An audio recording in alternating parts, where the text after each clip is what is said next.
অনেক ক্রোধিত হলো যে আমারই জামাই, আমারই জামাতা, সমস্ত দেবতারা আমার সম্মান করছে, প্রণাম করছে, কিন্তু আমার জামাই আমাকে দেখে না দাঁড়ালো, না হি আমাকে প্রণাম করলো। এই কিঞ্চিত মাত্র এই রাগ দক্ষ প্রজাপতির মনে বেঁধে গেল এবং সেখান থেকে এই দক্ষ প্রজাপতি শিবকে নিজের শত্রু মনে করে।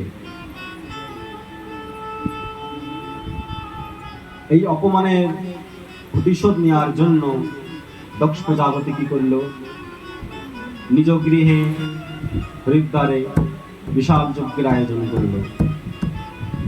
বিশাল যজ্ঞের আয়োজন করার পর নারদ মুনির দ্বারা সমস্ত দেবতা, ঋষি, মুনি সবাইকে নিমন্ত্রণ পত্র দিলেন, সবাইকে নিমন্ত্রণ করলেন, কিন্তু শুধুমাত্র কৈলাস পর্বতে শিব সতীকে কেউ নিমন্ত্রণ দিলেন না।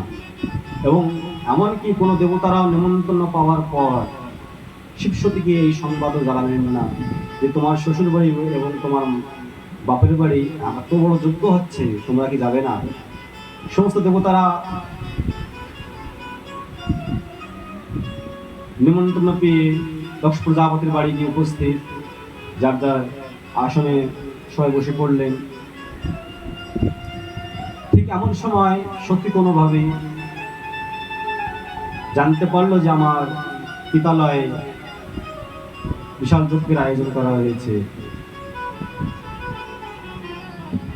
তাই মহাদেবকে গিয়ে বলছে, ঠাকুর আমি পিতালয়ে যাব আর তুমিও সঙ্গে চলো, আমার বাবা বিশাল যজ্ঞের আয়োজন করেছে।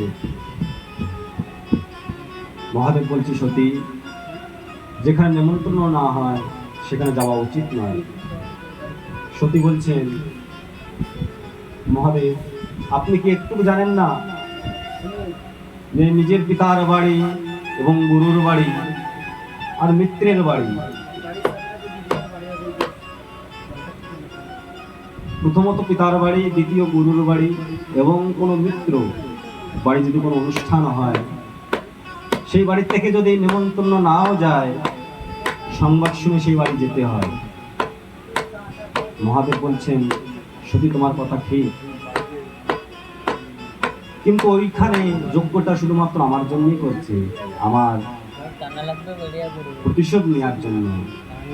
যদি সাধারণত শ্বশুর ঠাকুর যদি যজ্ঞ করতেন তা আমি সেখানে যেতাম এবং তোমাকেও নিয়ে যেতাম, আমি নিমন্ত্রণ না পেলেও আমি সেখানে যেতাম, কিন্তু এখানে আমার জন্য